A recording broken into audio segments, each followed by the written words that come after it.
Phrase inspirante The Focus. Ce livre de poche est un hommage à toutes ces femmes d'exception et à toi qui le liras. Simplement pour te rappeler qu'en tant que femme, tu es également exceptionnelle. Car chez The Focus, nous savons que toutes les femmes le sont.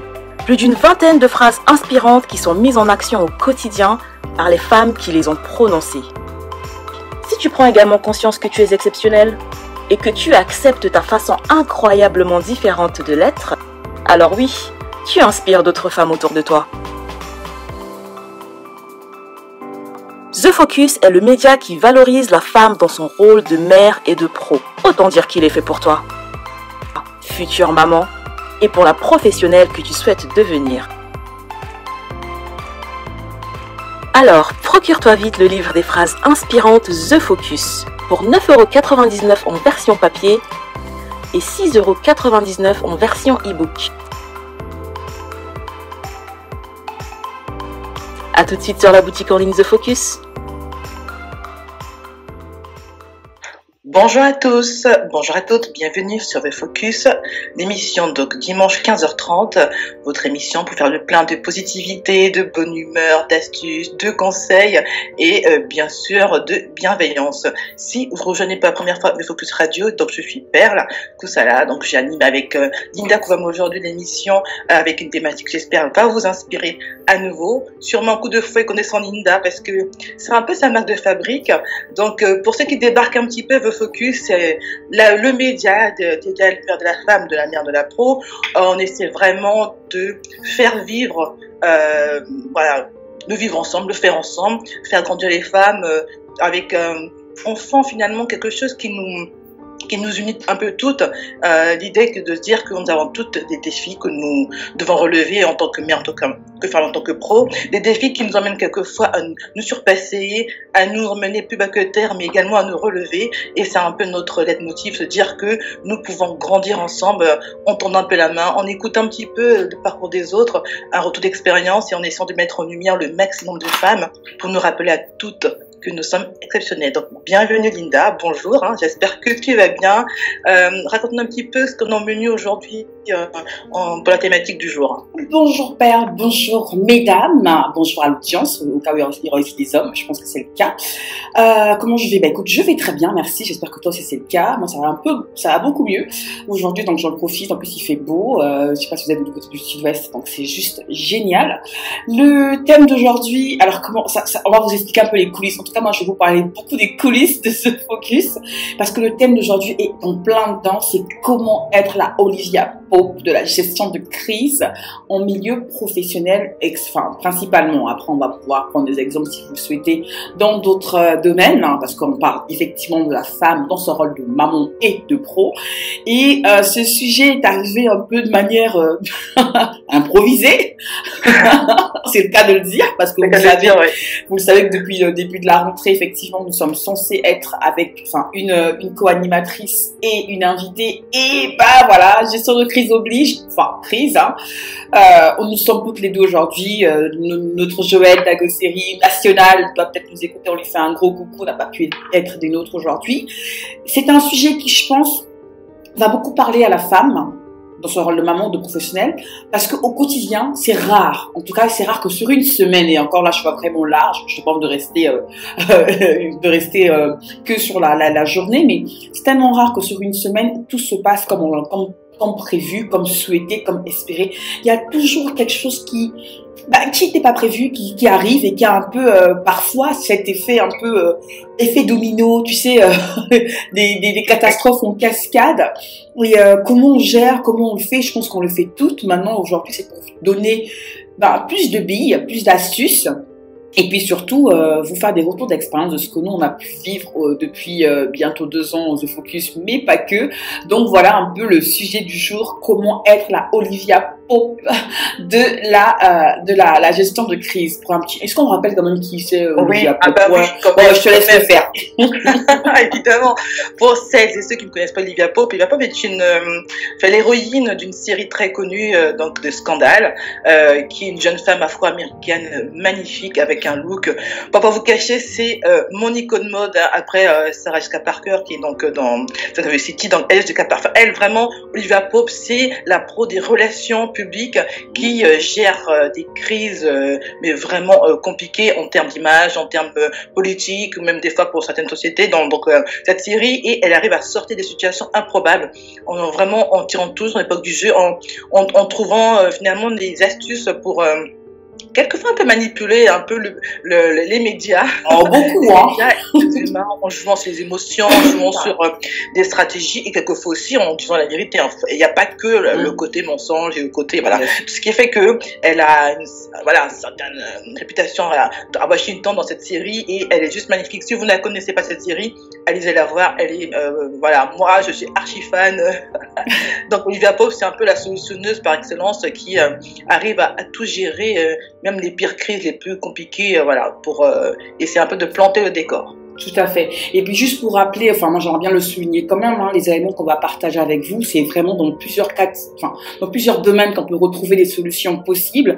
Il ne s'agit pas effectivement de les adapter à tous les domaines. Quand on va parler, on va pas faire des généralités, parce que dans le monde du travail, dans le monde sanitaire par exemple, vous êtes médecin, c'est un peu compliqué. Je parle de ça parce que moi, la première astuce, justement, si on rentre dans le vif du sujet, et merci Perle de rappeler justement qui était ce personnage mythique qui, je pense, hante encore, en tout cas moi, Méni, parfois je me dis comment réagirait Olivia Pope dans cette situation-là. Comment dire, quand c'est dans le cadre d'un médecin, on peut pas dire qu'on peut pas paniquer quand il y a affaire de quelqu'un qui est en jeu. Mais moi, ma première astuce, c'est de dire, il n'y a pas mort d'homme. Franchement, il n'y a pas mort d'homme. Et une de mes phrases favorites préférées, c'est que rien n'est irréversible à part la mort. À partir du moment où on a toutes toutes nos capacités physiques, cognitives et motrices, c'est exactement ça, c'est pas grave. On va trouver une solution. Il y a des répercussions qui peuvent être effectivement un peu importantes, mais ce n'est pas dramatique. Il n'y a pas mort d'homme. Donc, on souffle un bon coup et on se dit, ok, voilà encore un autre problème à régler. Je parle plus de problèmes que de crise ou de situations dramatiques comme on a pu le voir dans justement la série, parce qu'avec des répercussions au niveau mondial, parce que on parle quand même de Washington, mais la puissance mondiale, tout ça. Moi, je suis vraiment dans le côté pragmatique. Quand il se passe quelque chose d'imprévu et qui fait un effet en moi de bombe, je me dis, mais comment réagir à ça? Il n'y a pas mort d'homme. Personne n'est mort. On va trouver une solution, c'est pas grave. Rien n'est grave à partir du moment où il n'y a pas mort d'homme. Ça paraît simple, mais je vous assure, ça aide vachement. Et puis surtout, je te laisse y aller pour la deuxième astuce, parce qu'après, sinon, moi, je suis partie dans tous les sens. Avant de donner mon astuce, je me effectivement rebondir, parce que c'est le premier point, ce que tu dis, c'est vraiment ça. D'ailleurs, j'ai écrit un article de blog là-dessus il y a quelques semaines où je disais comment traverser ce problème de la vie, comment les surmonter. Et la première chose, c'est effectivement de se dire que dans la vie, il y aura toujours des choses compliquées à gérer, et que ne pas perdre pied est la première chose déjà à avoir comme réflexe, à se dire, c'est une étape, c'est une épreuve, il faut la prendre comme une épreuve, comme une expérience, comme l'occasion, une fois de plus, d'aller de l'avant. Parce que j'aime souvent dire que les plus forts dans la vie, c'est pas ceux qui sortent de tout le temps. C'est ceux qui tombent, qui acceptent de tomber, qui acceptent d'avoir mal et de se relever, qui prennent après le temps d'avoir mal et de repartir, de prendre leur bâton. Voilà, c'est un peu pour moi, je vais rebâtir sur ce que tu disais. Alors, en astuce, moi, ce que je vais prendre pour mon cas, c'est, j'aime analyser les choses. Voilà. C'est quelque chose qui me caractérise énormément. J'ai pas peur de tomber. Je sais très bien que ça fait partie de la vie, mais j'aime prendre le temps de voir le problème et me dire alors où se trouve finalement la solution, et de se dire c'est pas grave si on n'a pas tout de suite la bonne solution. Parce que c'est souvent ce qu'on pense, on se dit, oh là là, il y a un point, absolument que je peux trouver la réponse tout de suite, et la bonne réponse. Non, quelquefois, vous n'aurez pas forcément la bonne réponse, et ça va très bien. C'est tout à fait OK. Mais sachez que, déjà, essayer d'en trouver une et aller de l'avant, c'est une manière de résoudre le problème. Parce que si cette fois-ci, c'est pas la bonne solution, la fois d'après, ça vous aurait peut-être la bonne solution. Voilà. C'est toujours dans le côté de relativiser, de se dire, j'y vais, de toute façon, on est au fait y aller, parce que, oui. Parce qu'on connaît des gens aussi qui aiment ne pas prendre de décision se disant je fais rien, ça va peut-être couler tout seul. Donc c'est la solution à bannir absolument. C'est d'y aller, de réfléchir, temps de réflexion et d'y aller, quoi. D'y aller en se disant je tente, et puis ça peut que marcher, parce que une fois de plus, il y a rien à part la mort, bien évidemment. Il y a rien de dramatique à décider. Si c'est pas la bonne décision, vous ferez mieux la prochaine fois. tout simplement. Bah, dans une des solutions, dans une des situations justement imprévisibles, imprévues, voilà, j'ai mon mascara qui coule et qui me fait pleurer. Donc rien à voir avec, c'était pas prévu. Hein, donc pour les fashionistas de la beauty là, elles doivent peut-être te dire que c'est panique à bord, t'es filmé, t'es en direct à la radio et tu essuies ton œil, t'es en train de pleurer, tu enlèves tout ton maquillage. Moi, je suis pas très maquillage et là, j'ai mon mascara qui coule, la petite parenthèse marrante. On peut parfois prendre ça comme quelque chose de, le fait de tout relativiser ou de relativiser beaucoup de choses, on peut parfois prendre ça comme quelque chose de, comment dire ça, j'ai le mot qui m'échappe, tu sais, désinvolture, Oui. où on s'en fout de tout. Au fait, c'est pas ça, moi je pense sincèrement que le fait, c'est pas parce que on essaie de gérer au mieux que ça veut dire qu'on ne prend pas la mesure de la situation. Au contraire, je pense qu'on a du mal, on peut rien gérer quand on panique. On peut rien trouver comme solution durable, pérenne, quand on est dans un niveau de stress pour X ou Y raison. Encore une fois, je ne minimise pas une situation de crise, une situation qui peut vraiment poser problème. Je ne minimise pas du tout ça, c'est juste que je me dis, je me laisse le temps en fait de réagir à la situation. Là, par exemple, là, si je reprends l'exemple du mascara et de l'œil qui me fait mal, je me dis, voilà, je vais pas faire semblant de sourire, d'encaisser d'avoir mal, que ça pique pour faire bonne figure. Non, moi j'exprime le fait que bah ça fait mal, ça pique.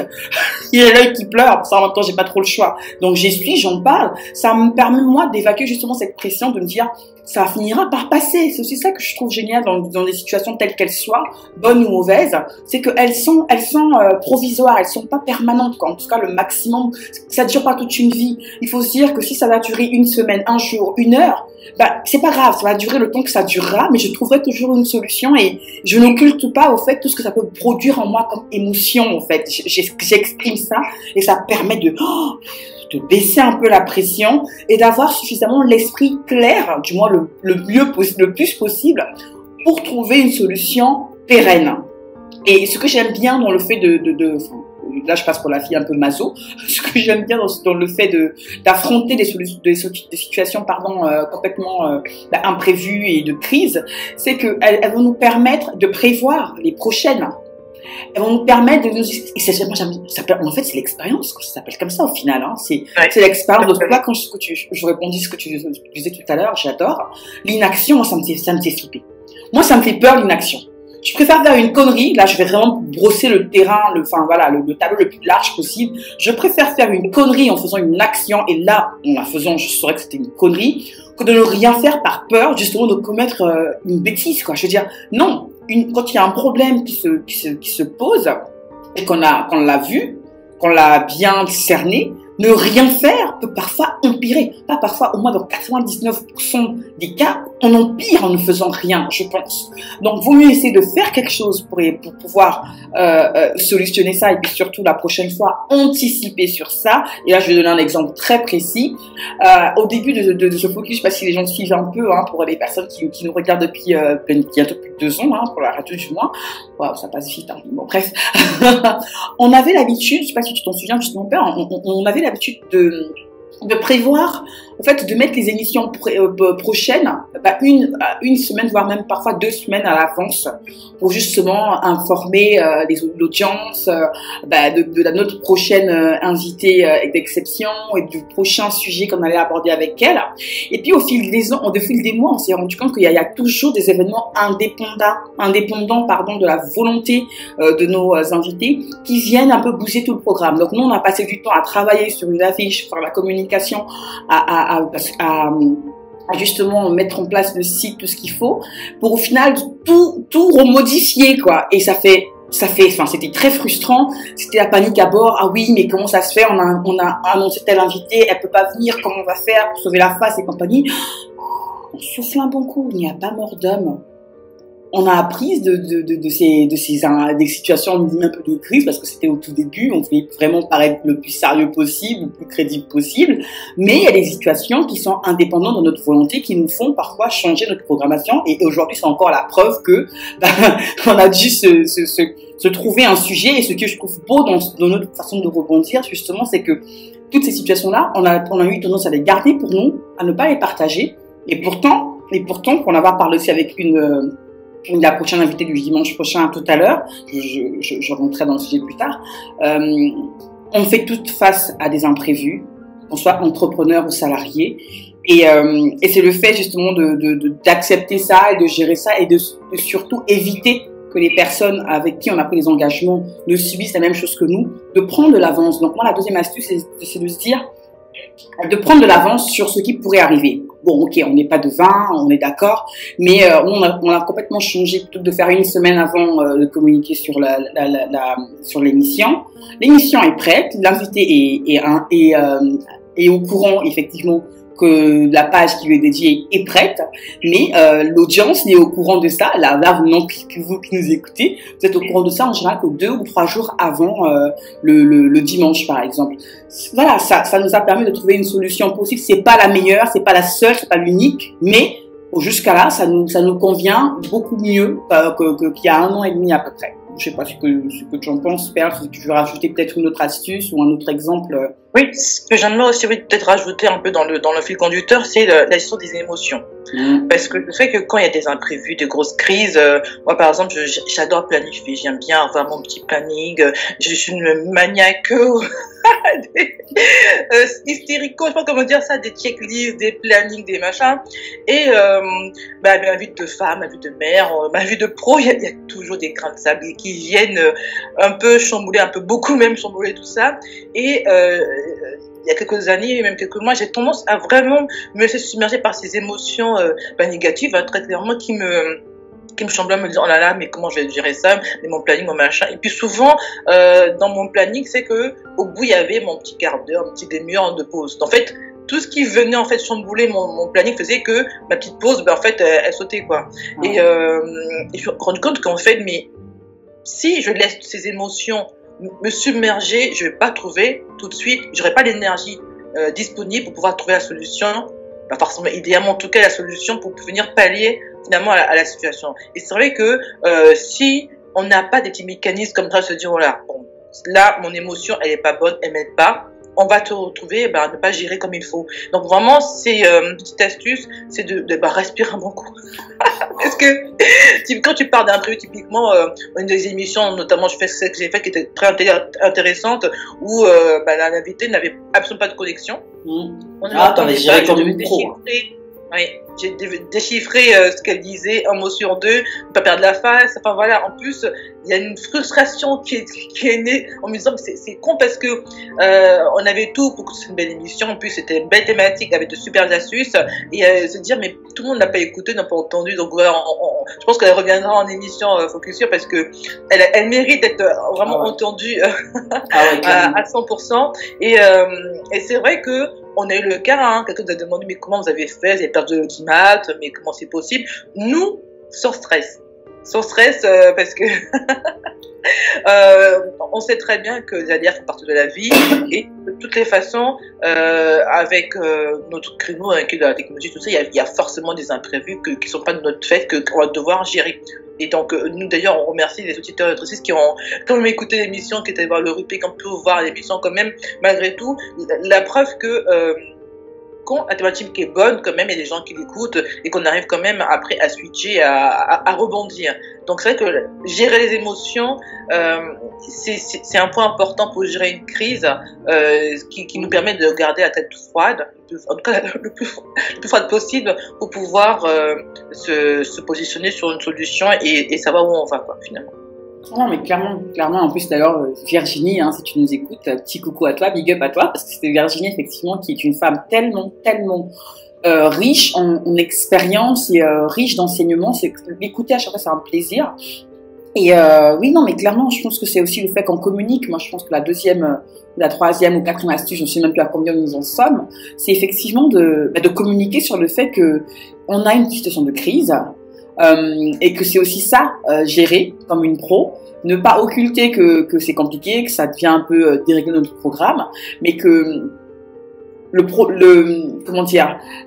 programme qui était prévu, ou le service, ou le produit, bref, est tellement important pour nous qu'on ne peut pas renoncer. Parce que tu vois, j'ai un moment quand on en discutait ces derniers jours, on se demandait, voilà, est-ce qu'on maintient l'émission, est-ce qu'on annule, est-ce que ça vaut le coup, est-ce qu'on force quand même?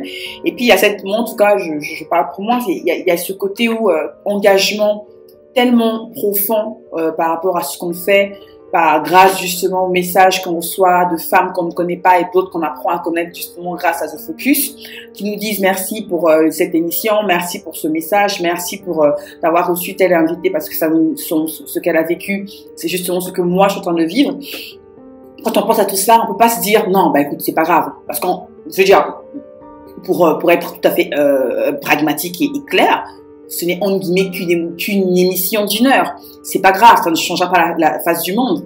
Oui, mais ça reste une émission qui est très importante. Donc c'est la suite que j'ai envie de donner, c'est à quel point votre projet, votre poste, si vous êtes salarié, est important pour vous, pour tenter justement de trouver une solution qui va vous permettre tant bien que mal de faire ce que vous avez prévu, différemment certes, mais au final vous le faites quand même, parce qu'il faut pas aussi après la frustration d'avoir ces imprévus là.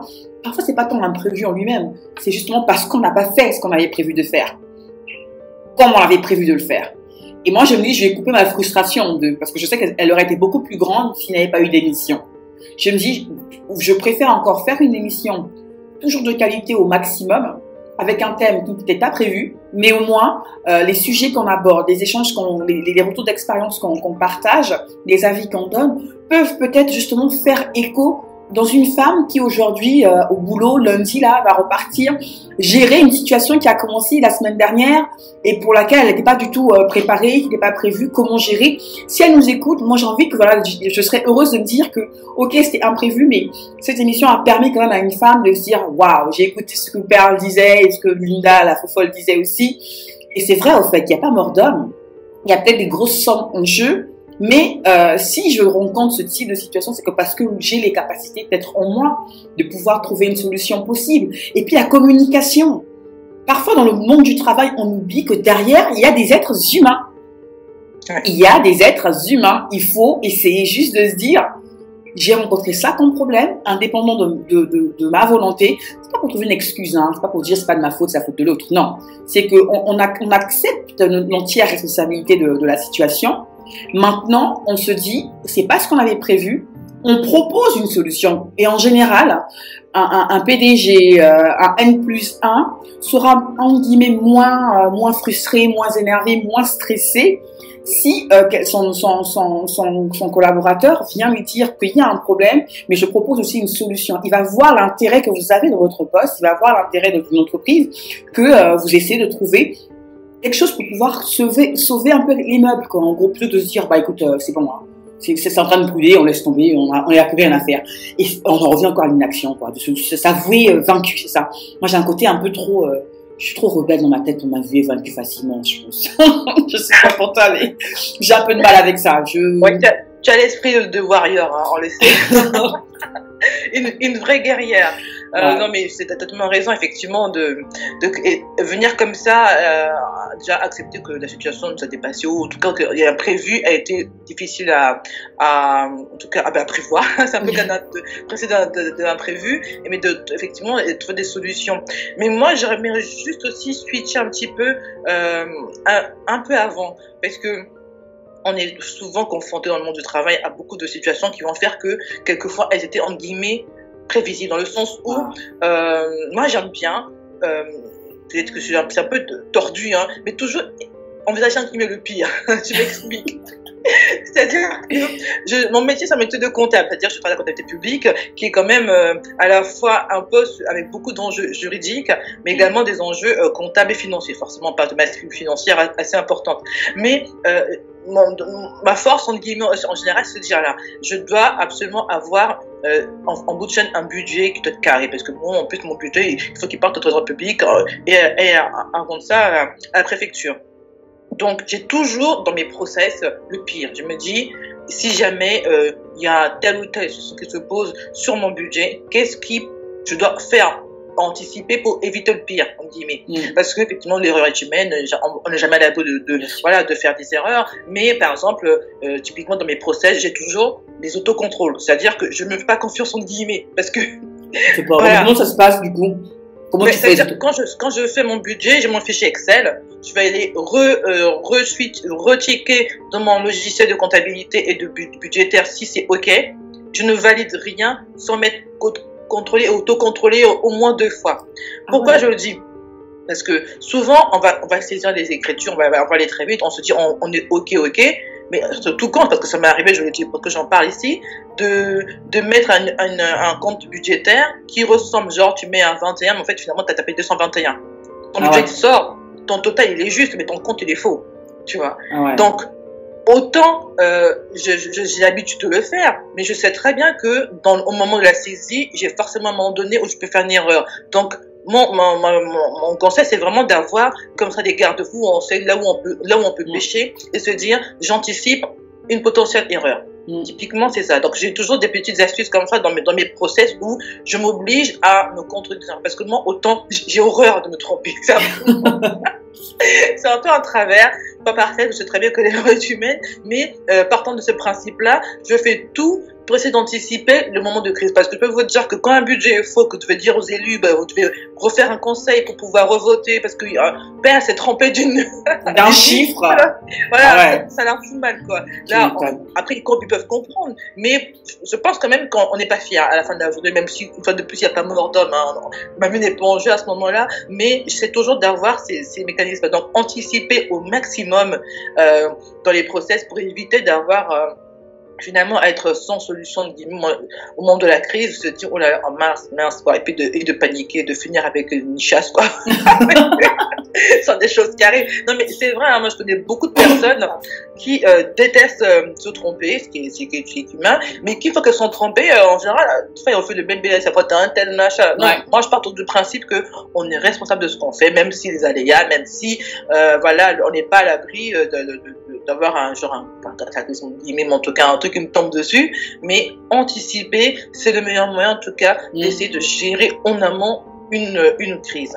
D'où, si on veut switcher d'ailleurs côté perso par côté pro, l'organisation, c'est-à-dire au niveau perso, qu'on est maman, salarié ou peu importe, qu'on doit gérer plusieurs casquettes, s'organiser, c'est une manière d'anticiper et d'éviter certaines crises, parce qu'on sait très bien que si on n'a pas un moment d'organisation, on va se retrouver au pied du mur et puis à faire des choses n'importe comment et des fois péter les plombs quoi. Clairement. Non mais c'est en plus juste rappelle-nous le budget que toi tu gères justement. 2 millions, c'est un budget de 2 millions. Moi ça me foutrait, enfin moi c'est pas parce qu'en fait 2 millions c'est différent quand c'est ta société et que tu dois gérer 2 millions, il y a quand même des salariés à payer. Là il y a plein de personnes justement qui dépendent entre autres, j'imagine, de la paye et compagnie, donc qui se trompent sur c'est compliqué quoi. Typiquement la paye c'est un très bon exemple. Quand j'ai pris mon poste par exemple, la paye c'était fait de manière un peu rudimentaire. Donc moi voilà, c'était sur papier, calculatrice, voilà, déjà moi bon il y a 7 ans je précise quand même je travaillais un peu à l'ancien, c'était son choix et tout. Mais moi par exemple les payes, c'est toujours le même principe. J'ai mon logiciel de comptabilité, mais toujours un fichier à part. Donc, j'ai même 2 fichiers à part.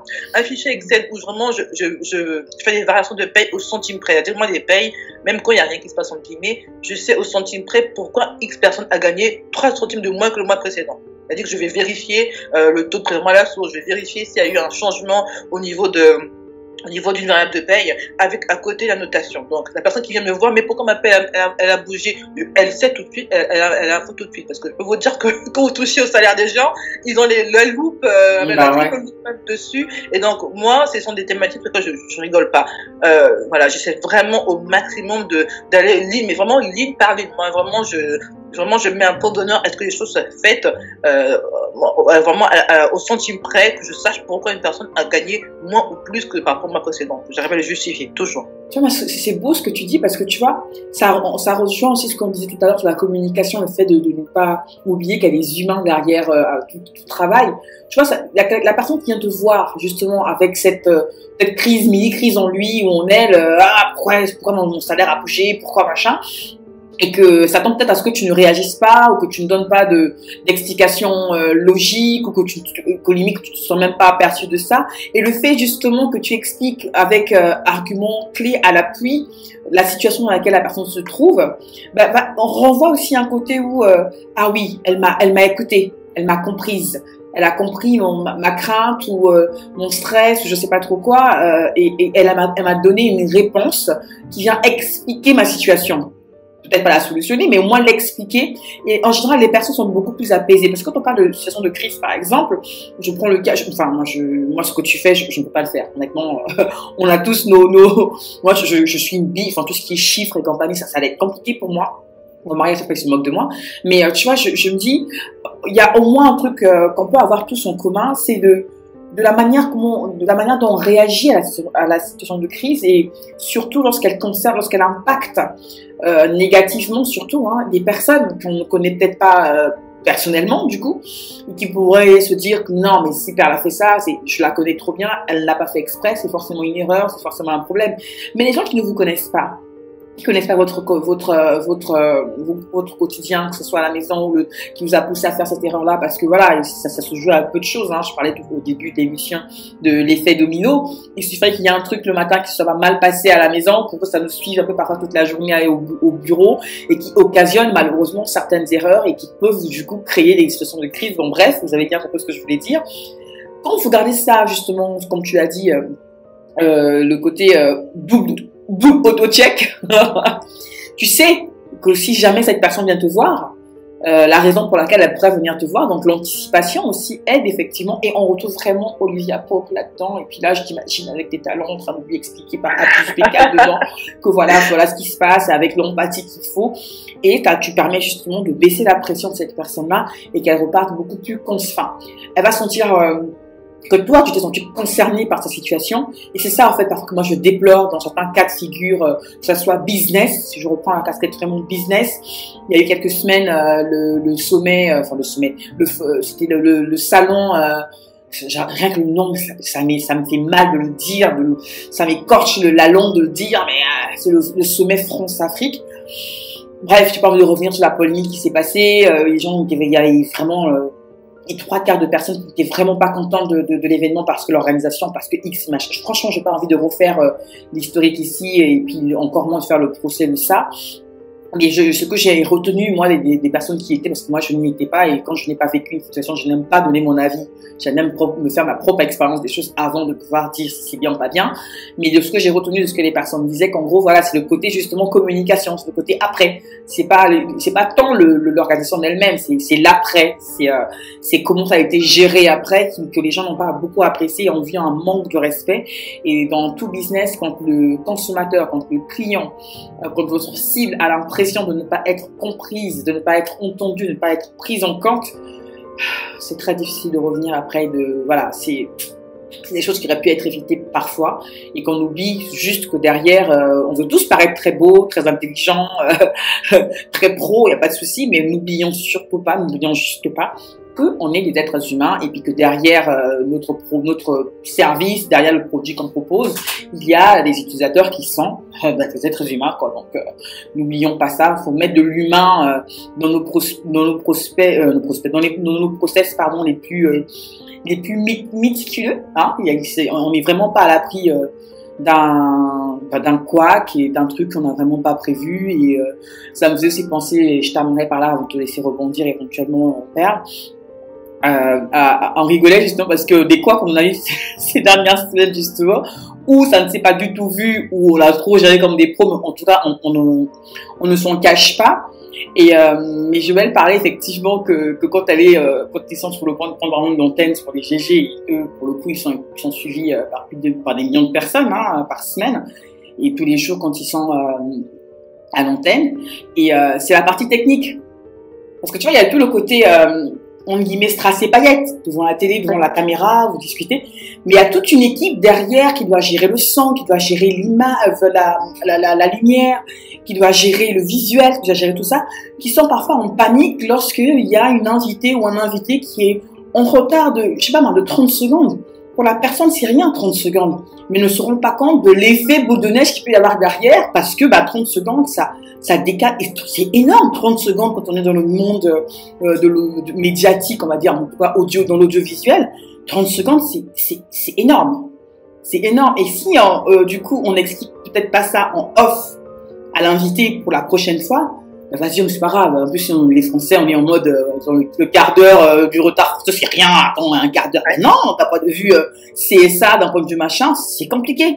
Donc, juste pour dire vraiment, de relativiser au maximum sur les situations de crise, et lorsqu'elles se produisent, de communiquer dessus, de dire pourquoi il y a tel ou tel machin, de trouver pas des excuses, mais des raisons qui expliquent cette situation-là, peut-être pour les désamorcer un tout petit peu, et puis surtout pour renvoyer de la considération aux personnes qui subissent cette situation de crise-là, en plus de nous. Parce que c'est aussi ça, l'origine de notre stress. Il n'y a pas que nous qui en pâtissons, ça peut être, voilà, d'autres personnes qui sont, comme toi, tu l'as dit, impactées, là, en l'occurrence, l'exemple que tu as donné, mais par les payes, quoi. Je veux dire, en plus, la nouvelle arrive, tu te trompes sur un truc, sur une semaine, ça décale tout, c'est compliqué pour les familles. Donc, relativiser, communiquer, et ne pas oublier de mettre de l'humain dans tout ce qu'on fait, dans le business, même, surtout, j'ai envie de dire.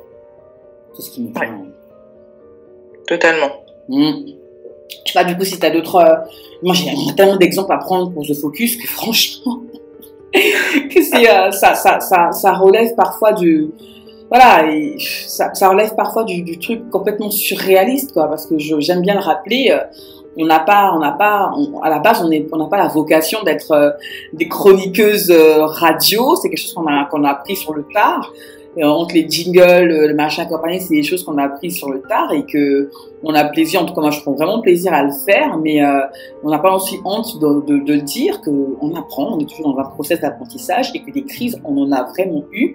Ah oui, tout à l'heure je parlais justement de l'émission de dimanche prochain.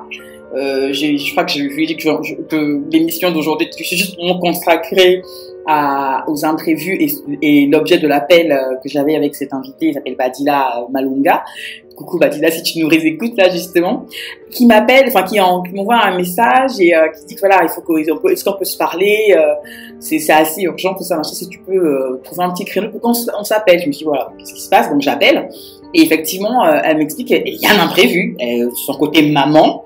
Elle a un rendez-vous qu'elle ne peut pas ne pas honorer, en plus pour son fils, et du coup ça tombait au même créneau horaire que l'émission Focus sur. Comment je fais? Et Badila, d'après ce qu'elle m'a dit, elle a horreur justement de faire aux gens ce qu'elle n'aime pas qu'on lui fasse. Entre autres, en gros, mettre un plan, quoi. Et elle m'appelle, voilà, on s'appelle et elle me dit, je sais pas comment faire. Est-ce qu'on peut changer la date? Est-ce qu'il y a une solution que tu proposes? Pour l'avoir rencontrée chez The Focus tellement de fois depuis 1 an et demi, je lui dis, t'inquiète pas. Franchement, t'inquiète pas, je comprends. On a trouvé une solution. Et c'est aussi ça, je trouve, la beauté des personnes qu'on réussit à attirer à nous, c'est que elle doit être aussi une Olivia Pope. Badila, il y a de fortes chances. Ah, il y a de fortes chances avec ce qu'elle fait. Je pense que oui, elle a beaucoup de Olivia Pope en elle. Et elle m'explique, voilà, 1 semaine à l'avance qu'on a ce problème-là, ce souci-là. Comment on peut faire pour trouver une solution? Et j'ai adoré la démarche.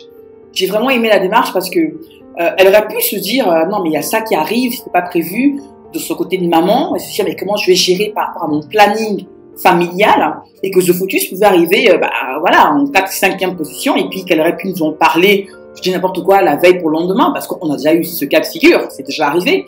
Donc comment tu fais pour gérer ça? Donc voilà, on a quand même 1 semaine d'avance. C'est ce que j'aime aussi dans le fait de relativiser. Lorsque heureusement une situation imprévue arrive un certain temps avant la date où ça devait arriver, enfin, vous devez faire un programme ou une émission, peu importe, vous avez le temps justement de trouver les solutions possibles pour pouvoir parer à ça. Donc, vous avez même le temps de péter les plans, de crier, de pleurer s'il le faut, d'être triste, de danser, peu importe. En tout cas, d'exprimer tous les sentiments-là. Et ensuite, vous aurez même le temps, de se dire, ok, qu'est-ce que je peux mettre du coup comme solution possible? Et je trouve ça beau. Et je terminerai aussi par me disant que les problèmes qu'on rencontre au quotidien dans le monde du travail, mais pas que, sont là pour nous apprendre des leçons. Et si on n'est pas suffisamment, si on n'en a pas déjà marre de subir des situations, on passe pro dans la recherche et surtout dans le fait de créer des solutions et de devenir des Olivia Pope, des solutionneuses. Moi, c'est parce que j'en ai marre justement de devoir réagir à des situations que j'anticipe et que lorsque j'arrive pas à anticiper, c'est pas grave, il n'y a pas mort d'homme. Je trouve toujours une solution, on trouve toujours des solutions. Et c'est ça, en fait, que c'est pas juste de la force, c'est juste un moment que stop, quoi. J'en ai marre d'être dans la réaction. Je préfère être dans l'action et anticiper. c'est ça en fait que je voulais aussi partager aujourd'hui avec les personnes qui nous écoutent et vous dire, voilà, le travail, vous avez des imprévus, c'est pas grave, vous allez trouver des solutions, vous avez des ressources en vous pour trouver des solutions pour y arriver. Et si vous n'avez pas les ressources en vous, n'hésitez pas à vous inspirer d'autres, n'hésitez pas à tendre la main, parce que dans la gestion de la crise, justement, il y a cet aspect de se dire, si on n'a pas toute la solution, on n'est pas seul. C'est un peu le dada de Focus, notre ligne éditoriale sur tous nos supports, de toutes nos plateformes, nos magazines et autres, se dire à un moment donné, si on vous partage l'histoire de toutes ces femmes qui ont relevé de sacrés défis, mais alors quels défis, voilà, je vous invite à relire, à réécouter les émissions précédentes, à lire nos magazines Focus, The Focus, et aussi à lire des phases inspirantes, parce que à chaque fois il y avait le portrait de chaque femme, en tout cas des femmes qui sont dans la première version de ce livre, où vraiment on met en lumière des femmes qui ont traversé des épreuves, voilà, des burn-out, des femmes qui ont créé des entreprises, qui ont lâché leur entreprise, enfin leur emploi salarié pour créer une entreprise, d'autres femmes qui ont vécu des drames aussi, qui ont réussi à s'en sortir, se dire, voilà, si je n'ai pas la solution, moi, si elle n'est pas tout de suite, ne pas hésiter à aller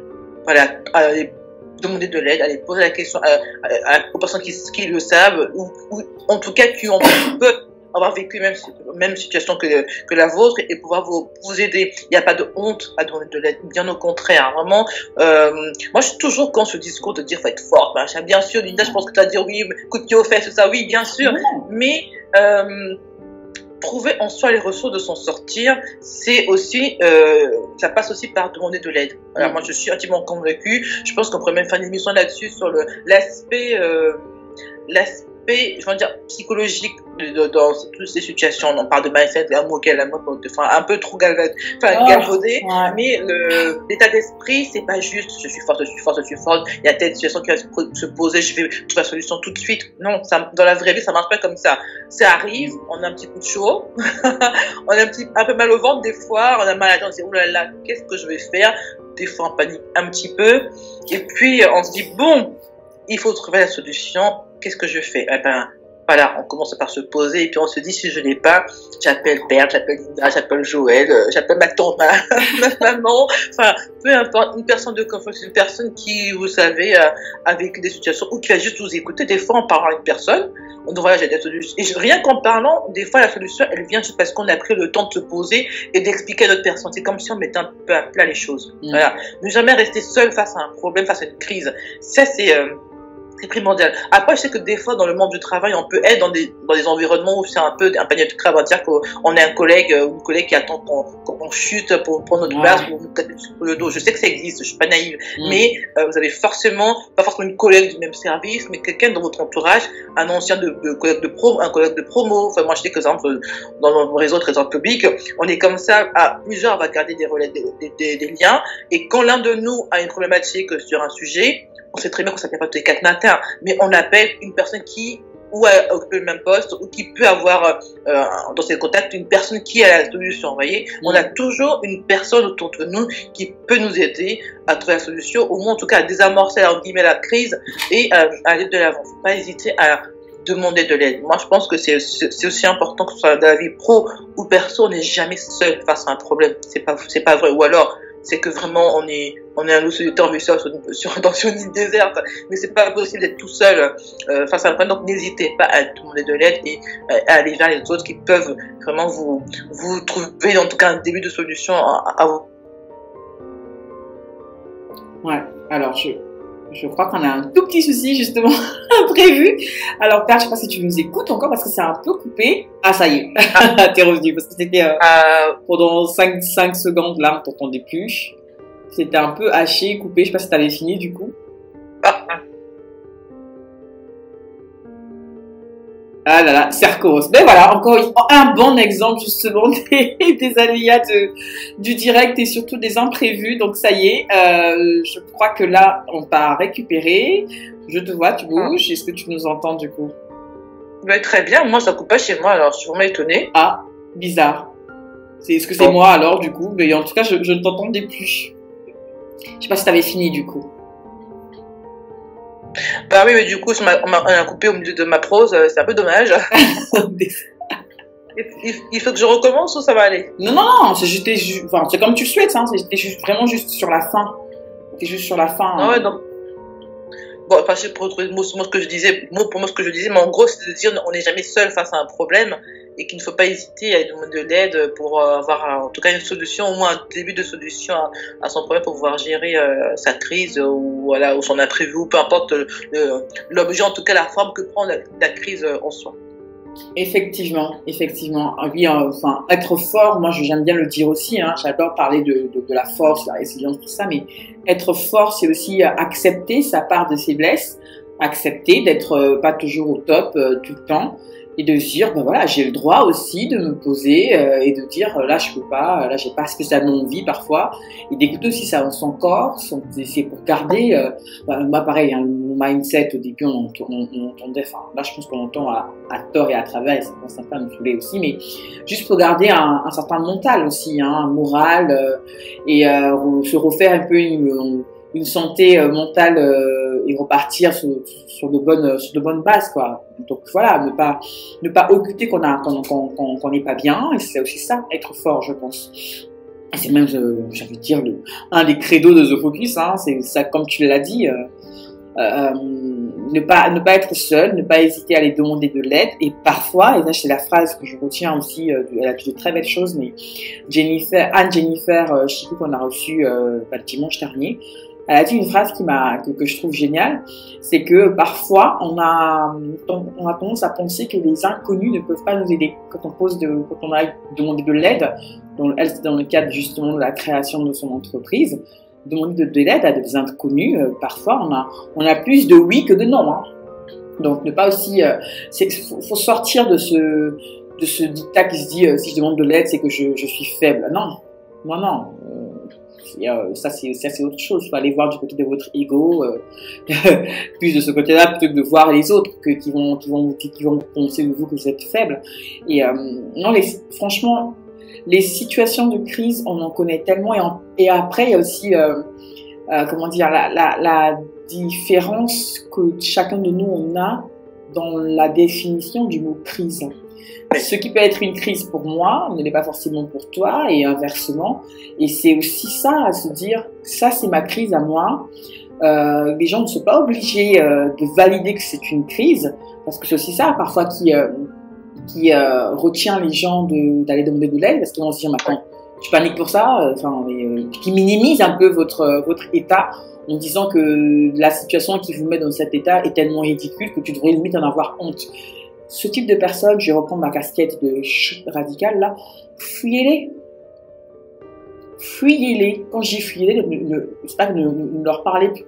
C'est juste que ne leur parlez plus de certaines situations, le cas de figure, si c'était dans le cas du professionnel, ne leur parlez plus de vos déboires professionnels. On est 7 milliards sur Terre. Vous trouvez une personne à qui en parler et qui n'aura pas cette attitude-là. Donc c'est aussi ça, ne pas se dire... oui, j'entends bien hein, qu'il y a des problèmes on y met plus ou moins importants. Ça franchement, voilà, on n'est pas stupide, on n'est pas naïf. Hein, on sait très bien qu'il y a des problèmes qui sont bien plus graves que certains. Mais moi, je trouve que c'est parfois indécent de vouloir comparer la gravité des problèmes. Ouais.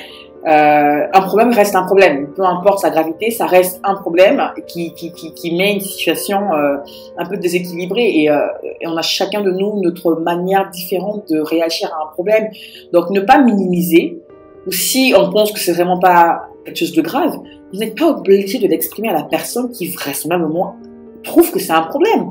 Donc c'est aussi ça, je pense, quelque part, ou l'expérience, ou la sagesse, ou l'empathie, ou la gentillesse, ou la bêtise, quand c'est le contraire, appelez ça comme vous voulez. Je crois que c'est important parfois de juste de dire que cette personne-là est peut-être à un niveau différent du vôtre, pas inférieur, pas supérieur, différent du vôtre. On n'a pas tous et toutes la même sensibilité. On n'a pas tous la même manière de réagir à des situations. Mais je pense que la première des choses qui peut aussi aider, c'est d'écouter. D'écouter l'expression, enfin, l'autre personne s'exprimer, et c'est ce que aussi Olivia Pope faisait beaucoup. Elle écoutait, explique-moi, qu'est-ce qui ne va pas?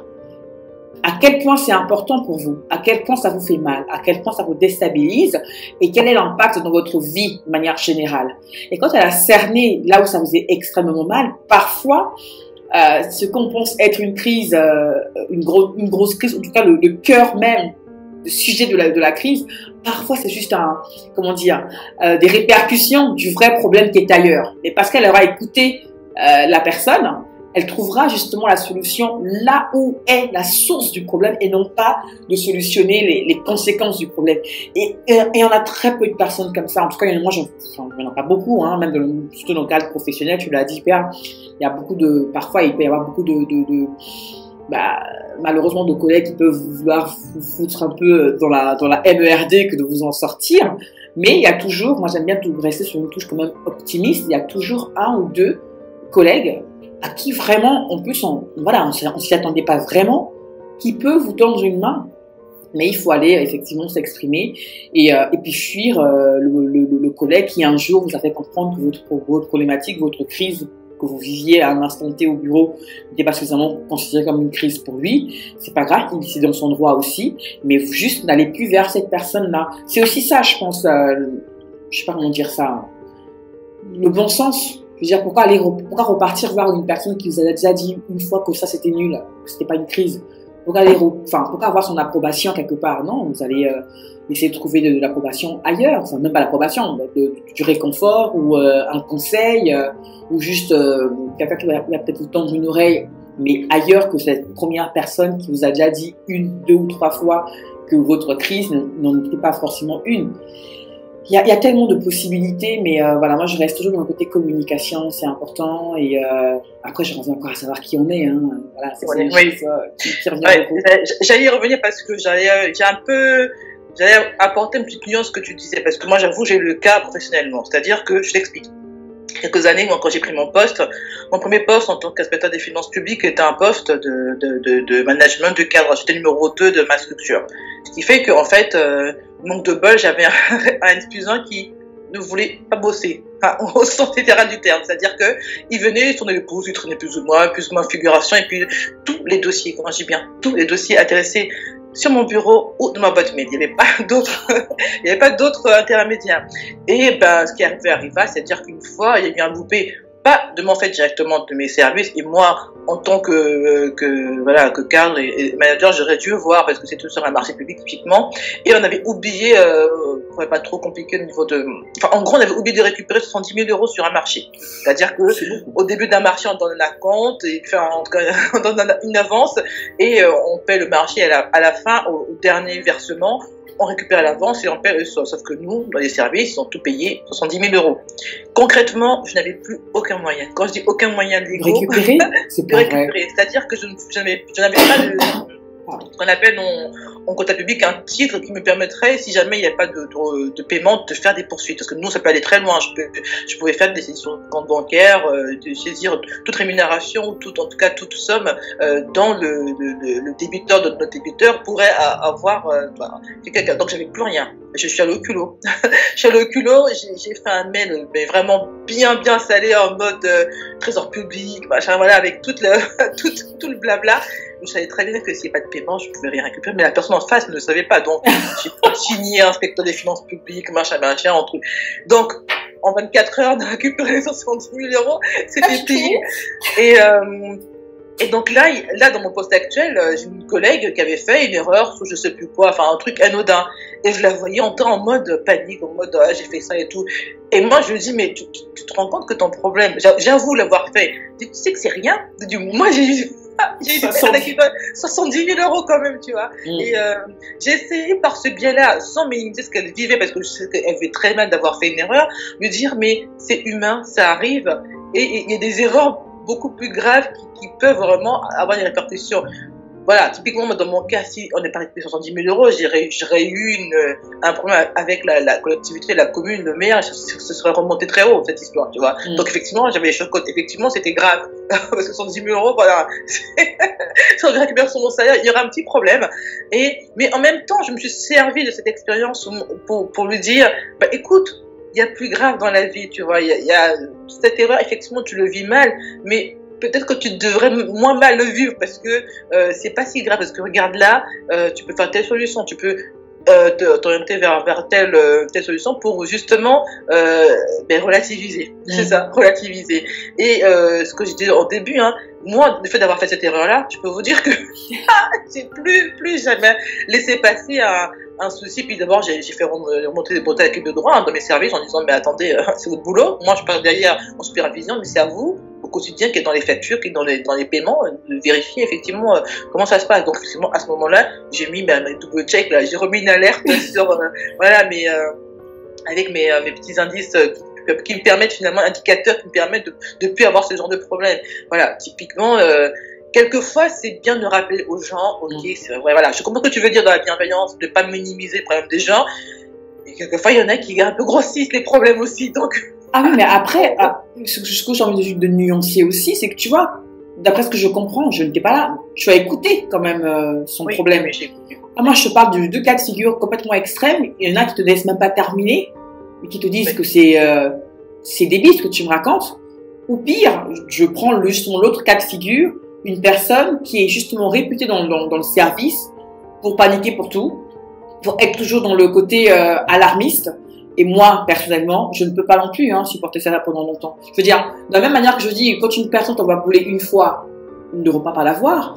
Moi, si je suis celle qui t'envoie bouler, en général, je le fais, mais au bout de la 50e fois, ça dépend vraiment. Hein, sauf si au bout de la première fois, tu coches toutes les cases de rouge, tu sais, l'alarme qui fait bam, bam, bam, bam dans ma tête, là.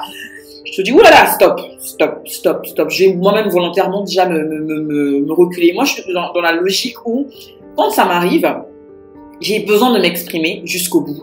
Il n'y a rien de plus frustrant que quelqu'un te coupe la parole lorsque tu veux t'exprimer sur ce qui ne va pas, sur ton ressentiment, sur tes craintes par rapport au travail, par rapport à pas mal de choses.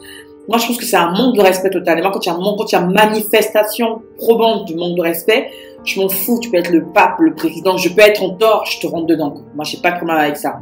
Mais par contre, j'ai aussi du problème avec un problème avec les personnes qui savent, parce qu'au fond d'elles, elles le savent que elles sont alarmistes. Oui. Elles le savent que lorsqu'il y a un moindre couac qui chamboule un peu leur programme, elles sont en panique totale parce que quelque part, elles aiment attirer l'attention et une attention pas forcément de bienveillance, mais au final, parfois, ça débouche sur de la pitié.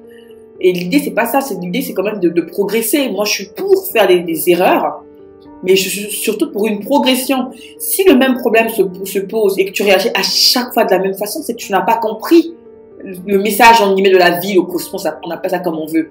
C'est pour ça aussi que je parle de force, je parle de choses. Je vais dans tous les sens, mais je dis juste que c'est important, je pense, de prendre, on a dit ça justement au début de l'émission, de tirer des leçons, en fait, des situations qu'on vit.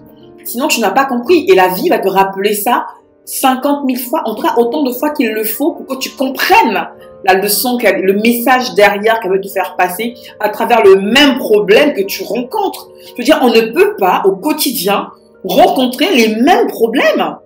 Moi, ça me fait flipper. Moi, ça me fait peur. Et dans tous les aspects de notre vie, qu'on soit maman, qu'on soit dans le couple, qu'il y ait des problèmes dans le couple, là, on bifurque un peu sur le couple, c'est normal. Tous les couples ont des problèmes. Mais que le même problème revienne avec la même intensité, voire 10 fois plus, c'est qu'il y a un souci. Aucun des deux n'a compris. Soit on comprend que le partenaire est comme ça, il ne changera pas, et c'est à nous de se dire, ok, j'ai intégré que ça, là, ça ne changera pas. Maintenant, qu'est-ce que moi je peux faire pour moi être impacté par ça, ou tu vois. Mais on essaie un peu de trouver un autre angle d'attaque. Dans le monde du travail, c'est le même problème. Moi, si j'ai un collègue qui va me prendre une demi-heure, je t'amènerai même par ça parce qu'il est 16h30, je pense, et je te laisserai finir. Quand j'étais au Cameroun, on avait dans notre équipe de développeurs un des plus âgés d'un point de vue d'âge, même ça ne veut rien dire, hein, mais pas forcément le plus expérimenté, qui, dès qu'il y avait un souci, un stressé. Et il y a une semaine, il me prenait en moyenne une demi-heure à 3/4 d'heure pour me parler des problèmes qu'il avait dans sa tête et qui étaient liés justement au travail et qui impactaient le travail. Et l'entrepreneur que je suis, en tout cas quand tu es chef d'entreprise, tu ne peux pas occulter le côté humain. Donc tu dois prendre en compte le côté humain, mais à un moment quand c'est le même problème qui revient et que tu as proposé des solutions, d'abord en tant que femme, en tant qu'humaine, voilà, je suis dans l'empathie, et en tant que, en guillemets, N+1, et là, pour le coup, j'étais quand même, voilà, on est trois actionnaires, enfin, actionnaires, trois fondateurs de la société, donc je suis quand même un de ses boss, et que la personne trouve des problèmes aux solutions que tu proposes sans même les avoir testés. Moi, à un moment, je reprends la casquette de la fille qui va non, à un moment, oh là, quoi, stop! On ne peut pas, à longueur de semaines, de journées, de mois, solutionner le même problème qui revient. C'est que tu n'as pas compris quelque part. Et là, tu me fais perdre de temps, tu me fais perdre de l'argent, tu me fais perdre de l'énergie. Là, je ne t'écoute plus. Donc, il y a une grosse nuance, effectivement. Et moi, c'est ceux qui sont pour se plaindre tout le temps de la même chose. Non. Plaignons-nous. Génial. Il n'y a pas de souci. Je suis la première à le faire. Mais plaignons-nous de problèmes différents. Ça me donnera, moi, l'impression, en tout cas, je pense que c'est factuel, d'évoluer. C'est quand à l'époque, quand on avait des problèmes de, là, tu parlais des problèmes de 70 000 euros. Dans un an, tu me parleras des problèmes peut-être d'1 million. On n'en sait rien. Mais il y a une évolution. Tu me reparles, je veux dire, tu vas plus réagir à la même façon, en tout cas, à moins que je me trompe, mais tu ne réagiras plus de la même façon si ce même problème-là se posait pour 25 000 euros, par exemple. Je caricature, mais c'est ça. Ah, mais sûr. Tu as déjà connu, mais quelqu'un qui n'a jamais connu ce problème-là et que tu dis que voilà, il y a 10 000 œufs qui sont dans la nature que je dois récupérer, je sais pas comment faire, elle va paniquer. Mais si la même personne panique 5 fois, enfin, elle doit faire la même erreur 5 fois, la même erreur, le même montant, et elle panique pareil, tu bosses, merci beaucoup, mais au revoir, quoi. Non, non, mais à un moment, il faut être pragmatique aussi, je pense. Hein. Le côté humain ne veut pas dire qu'on est dans l'empathie et qu'on oublie que l'entreprise doit se faire tourner de l'argent. Parce qu'il y a des gens qui dépendent de ça, il faut payer les salaires. Bon, bref, là, on part encore dans un autre sujet. Mais c'était tellement inspirant ce thème, je te laisse faire le mot de la fin, parce que sinon je peux rester des heures et des heures à en parler encore. Ça, moi, j'ai juste une petite frustration, je pensais qu'on aurait un peu plus de temps pour parler un peu, là, justement, le côté perso, même vie de couple, mais bon, pourquoi pas lors d'une prochaine émission, on peut garder ça au chaud, parce que c'est vrai que les crises, comme tu l'as dit, l'émission, on en traverse beaucoup. On en traversera encore, très certainement, et que ce qui va faire la différence dans notre manière de les aborder, c'est finalement notre état d'esprit. Voilà, c'est ce qu'on aura retiré de nos expériences précédentes, de ce qu'on aura retiré de nos échecs, hein, parce que il faut les appeler comme ça aussi quand ça se passe mal, qu'on aura retiré aussi de nos réussites, qu'on aura pris la bonne décision face à une crise précédente et qui pourra nous armer finalement pour pouvoir avancer et ne pas perdre de pied. Vraiment, si on part sur l'aspect du coup, tu l'as un peu évoqué, moi j'en sais quelque chose, ça va faire 20 ans que je suis avec mon mari, qui était mon petit ami à l'époque, hein, dans quelques mois. Ça fera 20 ans qu'on est ensemble et des fois on en rigole en se disant mais quand on voit le chemin parcouru et on est fiers mais en même temps on mesure la gravité parce que on sait très bien que c'est du travail. Des crises on en a connu, Dieu sait si on en a connu, des fortes crises, des crises où on se dit des fois est-ce que ça en vaut la peine de se dire oh là, on arrête là, on arrête les frais parce que c'est compliqué et finalement ce qui nous a sauvés, je pense que ce qui sauve beaucoup de couples c'est d'occulter, en tout cas de se poser au-delà de l'acte, de poser des paroles ou tout ce qu'il a fait ou pas fait, c'est de ne pas occulter tout le bien que l'autre peut nous apporter, pas occulter toutes les crises qu'on traverse avant et qui nous rappellent que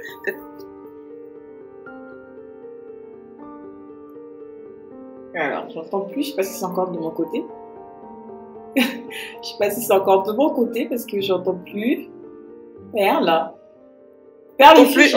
Ah, ça y est.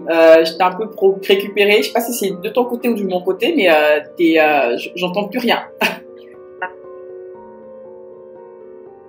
Ah, ça y est, je crois. Ah oui, on a un petit souci. Ça. Ouais. Ouais, c'était chez moi aussi. Bon, mais décidément, des éléments qu'on comprend aujourd'hui. C'est pas grave. On trouvera une solution. Il y a toujours des solutions. Alors c'est quoi que j'étais inspirée là, j'étais partie là du coup. Non mais on a le sens, mais je te laisse terminer évidemment. Non, c'est pas grave. Donc, mais du coup, je voulais juste terminer sur le fait que, voilà, ne pas oublier que les crises que l'on traverse nous permettent de nous armer pour les prochaines crises. Voilà, que ce soit dans le couple, dans la vie pro, la vie perso, voilà, les prendre vraiment au-delà de l'expérience, mais vraiment quelque chose qui va nous marquer, qui va nous forger, qui va nous impacter et les garder en mémoire. Mais même quand c'est négatif, on a forcément appris quelque chose, forcément. Oh, c'est beau ça. Franchement, c'est super beau. Je rajouterai rien d'autre pour ne pas tout gâcher. C'est beau.